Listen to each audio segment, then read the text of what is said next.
Teng mriki kula badhe maos teks pranatacara penganten. Nuwun kula nuwun. Panjenenganipun para pepundhen, para sesepuh, para pinesepuh ingkang hagung maksuti dumateng pepayoning kautaman, ingkang pantes pinundi-pundi saha kinabekten. Punapa dene panjenenganipun para tamu kakung sumawana putri ingkang dahat kalingga murdaning akrami. Nyuwun pangapunten. Dene kula cumantaka sowan mangarsa hanggempil kamardikan panjenengan ingkang katemben wawan pangandikan. Kula piniji hajejeri minangka pangendaliwara kaprama hambuka wiwaraning suka wenganing wicara dwaraning kandha. Saperlu merati tisaken murih rancaking titi laksana adicara pawiwahan prasaja ing ratri kalenggahan punika. Sumangga kula dherekaken sesarengan manungkul puja puji santi wonten ngarsaning Gusti ingkang Maha Suci, ingkang sampun kepareng-paring rahmat lan nikmat gumelaring alam agesang wonten madyaning bebrayan agung. Katitik rahayu sagung dumadi tansah kajiwa kasalira dumateng panjenengan sedaya dalasan kawula. Saengga kita saged hanglonggaraken panggalih hamenakaken wanci serta kaparluan rawuh kempal manunggal ing pawiwahan punika. Saperlu hanjenengi serta paring berkah pangestu dumateng Bapak Alam Suhendra sakulawangsa anggenipun hanetepi darmaning sapuh hang rakit sekar sepaka mulya. Hamiwaha putra mahargya siwi tetepa winengku ing suka besuki.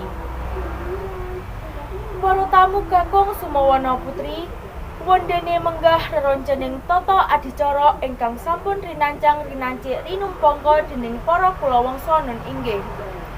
Kaping setunggal Eko Laksita Gati.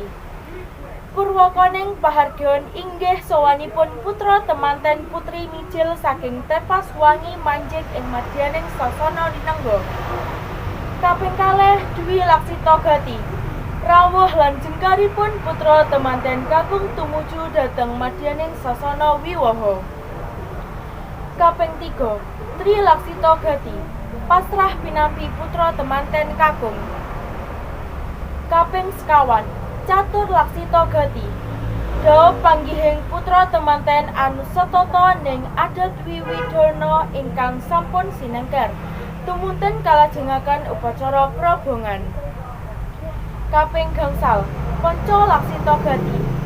Derek manggayu bagyanipun kadang besan dhateng ingkang hamengku gati ing sasana wiwaha tumunten kalajengaken upacara sungkem. Kaping 6 Sat Laksita Gati. Atur pangbagya harja panjenenganipun ingkang hamengku gati katur sagung para tamu. Kaping 7 Sabta Laksita Gati. Lengseripun temanten sarimbit saking madyaning sasana wiwaha manjing ing sasana busana. Saperlu rucat busana kanarendran santun busana kesatrian. Kaping 8 Hasta Laksita Gati. Sowan malihipun temanten sarimbit ngabiyantara para tamu saperlu nyandhong pudastawa murih widadaning bebrayan. Kaping 9 Nawa Laksita Gati. Paripurnaning pahargyan inggih jengkaripun temanten sarimbit saking madyaning sasana rinengga tumuju dhateng wiwaraning pawiwahan. Mekaten menggah rerencening tata adicara pawiwahan ing ratri kalenggahan punika. Salajengipun kapranga para tamu pinarak wonten ing palenggahan kanthi mardu mardikaning panggalih. Miwah kawula dherekaken hanirantos tumapaking tata adicara sinambi nglaras-larasing gening-gening Jawi. Nuwun, nuwun, matur nuwun. Niku wau maos teks pranatacara saking kula. Kirang lebih kula nyuwun pangapunten. Wassalamualaikum warahmatullahi wabarakatuh.